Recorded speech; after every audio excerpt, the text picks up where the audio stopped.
السلام علیکم۔ آپ نے پچھلی ویڈیو میں حدیث کی روشنی میں جانا ہے کہ دنیا اور آخرت کی خیر و بھلائی کے لیے ہر دور کے فتنوں سے بچنا ہم پر لازمی ہے۔ پچھلی ویڈیو میں ہم نے یہ بھی جانا تھا کہ دجال سے پہلے پیدا ہونے والے وہ فتنے جو ہمارے آپس میں ہوں گے، ان سے بچنے والا ہی بڑے فتنوں سے بچ سکتا ہے۔ اگر اس ویڈیو کو نہیں دیکھا ہے تو پہلے اس کو دیکھ لیں، پھر آج کی بات بہتر سمجھ آئے گی۔ لاک ڈاؤن کے دن ہیں، لوگ آج کل کافی فرصت میں ہیں، اس کے علاوہ حالات سے گھبرائے ہوئے بھی ہیں۔ ایسے میں کسی بری خبر کو سن کر فوراً سنجیدہ ہو جاتے ہیں، پھر دوسرے ہی لمحہ کسی اچھی خبر کو سن کر اطمینان میں آتے ہیں۔ خبریں پھیلنے کی رفتار جتنی تیز ہے، اتنی ہی لوگوں کے موڈ بدلنے کی رفتار ہے۔ یہ دیکھ کر بہت تکلیف ہوتی ہے، کیونکہ اس طرح سے لوگ خبریں بنانے والوں کے ہاتھوں کا کھلونا بنتے جا رہے ہیں۔ ایسے میں کائنات کے سب سے بڑے فتنے دجال کی بات کو بھی لوگوں نے ایک انٹرٹینمنٹ ٹاپک بنا لیا ہے۔ کوئی یہ خبر پھیلاتا ہے کہ دجال آ گیا ہے، کوئی کہتا ہے امام مہدی آ گئے ہیں، کوئی کہتا ہے عیسیٰ علیہ السلام کے آنے کا وقت قریب آیا ہے، کوئی کہتا ہے قیامت آنے والی ہے، کوئی کہتا ہے نہیں، قیامت کو بھی بہت وقت باقی ہے، فکر کرنے کی ضرورت نہیں۔ بے ایمانوں کے لیے تو یہ ٹاپکس بس ٹائم پاس اور مذاق مستی کی حیثیت رکھتے ہیں، لیکن کچھ ایمان والوں کی حالت یہ ہے کہ وہ یہی جاننے کی کوشش کر رہے ہیں کہ اب کیا ہوگا، کون آ کر ہمیں بچائے گا۔ کاش کے علم دین حاصل کیے ہوتے اور قرآن و حدیث سمجھ کر پڑھتے تو اتنے اندھیرے میں نہیں ہوتے کہ کوئی بھی آسانی سے گمراہ کر سکے۔ اسلام نے انسانیت کو ہر دور کا صاف نقشہ دکھایا ہے۔ انسانیت کا ماضی کیا تھا، حال کیا ہے اور مستقبل کیسا کیسا ہو سکتا ہے، ان ساری باتوں کا علم اسلام دیتا ہے۔ جو انسان اسلام سے جتنا زیادہ دور ہے، وہ اتنا اندھیرے میں ہے، بوکھلایا ہوا ہے، اس لیے کسی کی بھی آواز پر اس کے پیچھے چلنے لگتا ہے۔ اسے دھوکہ دینا بہت آسان ہو جاتا ہے، اسی لیے ان سالوں کو دھوکے کے سال کہا گیا ہے۔ اللہ کے رسول صلی اللہ علیہ وسلم نے فرمایا، ان امام الدجال سنین خداعۃ یکذب فیہا الصادق ویصدق فیہا الکاذب ویخون فیہا الامین ویؤتمن فیہا الخائن ویتکلم فیہا الرویبضہ۔ قیل وما الرویبضہ؟ قال الفویسق یتکلم فی امر العامہ۔ یقیناً دجال سے پہلے ایسے سال آئیں گے جو دھوکے کے سال ہوں گے۔ ان سالوں میں حقائق کو تبدیل کر کے دکھایا جائے گا، یعنی یہ بہت ہی زیادہ فتنوں کے سال ہوں گے۔ ان میں جھوٹے کو سچا اور سچے کو جھوٹا کہا جائے گا، خیانت کرنے والے کو امانت دار بنایا جائے گا اور امانت دار کو خیانت والا کہا جائے گا۔ اور اس دور میں رویبضہ بات کریں گے۔ کسی نے پوچھا کہ رویبضہ کیا ہے؟ آپ صلی اللہ علیہ وسلم نے فرمایا، وہ کھلے عام اللہ کی نافرمانی کرنے والا اور گھٹیا شخص ہے جو لوگوں کے معاملات پر بات کرے گا۔ حوالہ مسند احمد ابن ماجہ۔ غور کرنے کی ضرورت ہے کہ دجال سے پہلے فتنے بہت بڑھ جائیں گے، یہ بھی سچ ہے، اور ان فتنوں کے بارے میں باتیں کرنے والے جھوٹ کو سچ اور سچ کو جھوٹ بتائیں گے، یہ بھی سچ ہے، یعنی فتنے بھی دجالی اور ان کے بارے میں بتانے والے بھی دجالی۔ دجال کا مطلب ہی ہے بہت زیادہ دھوکہ دینے والا۔ اس بڑے دجال سے پہلے دھوکے بازی کا ماحول ہوگا، ایسے میں فتنوں کو پہچان کر ان سے بچنے کی تیاری کرنے کی ضرورت ہے، لیکن اس پر کوئی بات نہیں کرتا، کوئی تیاری کی نہیں سوچتا، بس دجال کب آنے والا ہے، کہاں آنے والا ہے، وہ آیا یا نہیں آیا، اس کی بڑی فکر ہے۔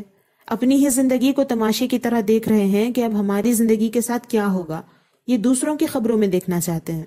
دجال کے آنے سے 3 سال پہلے سے پانی اور کھانا روک لیا جائے گا، پہلے سال 1/3، دوسرے سال 2/3 اور تیسرے سال مکمل۔ آسمان ایک قطرہ بارش نہیں برسائے گا، زمین ایک دانہ نہیں اگائے گی۔ ایسے میں دجال کے پاس روٹی کے پہاڑ ہوں گے، پانی کی نہریں ہوں گی، وہ انہی کو دے گا جو اسے خدا مانے گا۔ تب مسلمان کیا کریں گے؟ کیا اس کی تیاری ہے؟ تیاری کیا ہے؟ کیا اس کے ظاہر ہونے کے بعد تیاری کریں گے؟ وہ تو ممکن ہی نہیں، کیونکہ اس سے پہلے فتنوں کو پہچاننے والا ہی دجال کو پہچانے گا۔ فتنوں میں پڑے لوگ تو اس کو مسیحا مانیں گے۔ آپ کہیں گے کہ ہم تیاری کریں گے، آپ بتائیے کیا کرنا ہے۔ تو میں تیاری کی طرف لے جانے سے پہلے ایک بات کہنا چاہوں گی، ہمیں اپنے بھلے کے لیے کیا کرنا چاہیے، کیا نہیں کرنا چاہیے، اس کا فیصلہ کرنے کا اختیار اللہ نے ہر انسان کو دیا ہے۔ یہ میں اختیار کی بات کر رہی ہوں۔ عورتوں کے اختیارات کے بارے میں تو بہت باتیں ہوتی ہیں دنیا میں کہ اسلام میں عورتوں کو کیا اختیارات دیے ہیں وغیرہ۔ خاص طور پر عورتوں کو اسلام نے کیا اختیارات دیے ہیں، اس پر انشاءاللہ تعالیٰ بعد میں ضرور بات کروں گی، لیکن یہ جو میں ابھی بتا رہی ہوں کہ ہمیں کیا کرنا چاہیے اور کیا نہیں کرنا چاہیے اپنے بھلے کے لیے، اس بات کا فیصلہ کرنے کا اختیار ہمارا ہے، ہر مرد و عورت کا ہے۔ غور کریں تو یہ اختیار ہم سے چھین لیا گیا ہے۔ بلکہ یہ کہہ لیں کہ ہم نے خود اپنا اختیار فیشن کے حوالے کر دیا ہے کہ ہم خود کے بھلے برے کے حساب سے کچھ نہیں کریں گے، اے فیشن جو کریں گے وہ ہم تمہارے حساب سے کریں گے، اس کے لیے چاہے قرض میں ڈوبنا پڑے، بے حیا ہونا پڑے یا کچھ بھی کرنا پڑے۔ اسی لیے تو ہم فیشن اور دنیا کے چلن سے ہٹ کر کچھ کر ہی نہیں پاتے، ہم نے اپنے سلیکشن اور ریجیکشن کی صلاحیت ختم کر لی ہے۔ آگے اور خطرناک بات یہ ہے کہ ہمارے لیے یہ فیشن دنیا کے گھٹیا ترین لوگ بناتے ہیں، وہی اہم معاملات میں بات کرتے ہیں اور سجسٹ کرتے ہیں کہ یہ تمہارے لیے بہتر ہے اور یہ نہیں ہے، اور ہم سستی میں بن محنت کے ملے نوالے کو غنیمت سمجھ کر اس کو نگل جاتے ہیں۔ ایسی حالت میں کسی بھی فتنے سے بچنا ناممکن کے قریب ہے۔ اب آپ اچھی طرح سمجھ گئے ہوں گے کہ فتنوں سے بچنے کے لیے پہلے سچائی اور جھوٹ میں تمیز کرنی ہوگی۔ دھوکہ چاہے جتنا خوبصورت ہو، اس کے پیچھے چھپے حق کو پہچاننا ہوگا۔ آپ کو پتا ہے جھوٹ سے سچ چھپایا جا سکتا ہے، ختم نہیں کیا جا سکتا۔ سچ کہیں نہ کہیں زندہ ضرور ہوتا ہے، وہ اپنی تلاش کرنے والوں کا انتظار کرتا ہے۔ ہمیں وہی حق تلاش کرنا ہے، اور یہ تلاش اللہ اور اس کے رسول صلی اللہ علیہ وسلم کے ارشادات کی روشنی میں ہی ممکن ہے۔ ہم اسلامی تعلیمات سے جتنا واقف ہوتے جائیں گے اتنا ہی سچ سے آگاہ ہوں گے۔ ساتھ ہی ساتھ رویبضہ یعنی اللہ کی کھلی نافرمانی کرنے والے گھٹیا لوگوں کی باتوں سے بھی بچنا بے حد ضروری ہے۔ اب تیاری کی بات کرتے ہیں۔ آقا کریم صلی اللہ علیہ وسلم نے جب فرمایا کہ دجال کے ہاتھ میں کھانا پانی ہوگا اور وہ مسلمانوں کو نہیں دے گا، تو آپ سے پوچھا گیا کہ پھر مسلمان کیا کریں گے، کیسے بھوک مٹائیں گے؟ تو آپ صلی اللہ علیہ وسلم نے فرمایا کہ ان کی غذا ان دنوں وہ ہوگی جو آسمان والوں یعنی فرشتوں کی غذا ہے۔ سبحان اللہ، الحمدللہ، اللہ اکبر، لا الہ الا اللہ، محمد الرسول اللہ، یہ پڑھنا ان کے لیے کافی ہوگا۔ سبحان اللہ۔ ریسیشن، ڈپریشن، مال کا ہمارے ہاتھوں سے نکل کر ڈیجیٹل کرنسی کی صورت اختیار کرنا، فوڈ پروڈکٹس میں ملٹی نیشنل کمپنیوں کی اجارہ، کھیتوں کا ہائبرڈ بیجوں کے استعمال سے بنجر ہونا وغیرہ وغیرہ کئی علامتیں ہیں جو دجالی قحط سالی کی شروعات کی طرف اشارہ کرتی ہیں۔ ایسے میں ہمارے اطراف بہت سارے رویبضہ ہیں جو آپ کو مال جمع کرنے کے الگ الگ طریقے بتا رہے ہیں۔ کوئی کہتا ہے کرپٹو کرنسی میں پیسہ لگاؤ، اسی کا فیوچر ہے، کوئی کہتا ہے زیادہ سے زیادہ سونا خرید کر رکھو، سونے کا فیوچر ہے، لیکن ان سب میں بہت تھوڑی دیر کے لیے سکون ملے گا، دوبارہ وہی مفلسی اور بھوک مری کا ڈر ستائے گا، کیونکہ حالات ویسے ہی ہوتے جائیں گے۔ پرماننٹ تیاری وہی ہے جو اللہ کے رسول صلی اللہ علیہ وسلم نے اپنے امتیوں کے لیے بتائی ہے کہ آسمان والوں کی غذا ان دنوں ان کے لیے کافی ہوگی۔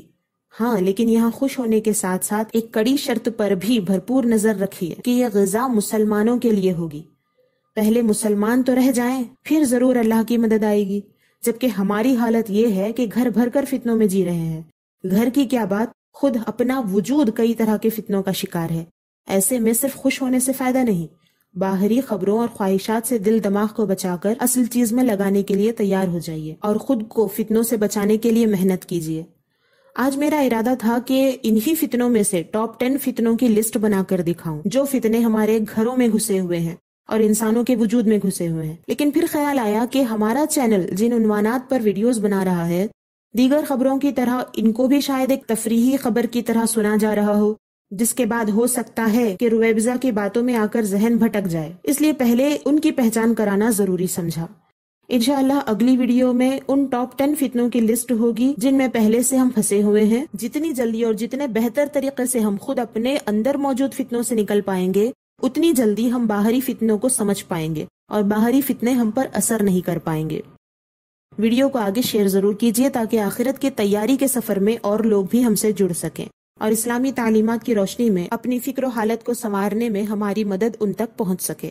اپنا اور اپنے پیاروں کا خیال رکھیں، اللہ کے ہو کر رہیں۔ اللہ حافظ۔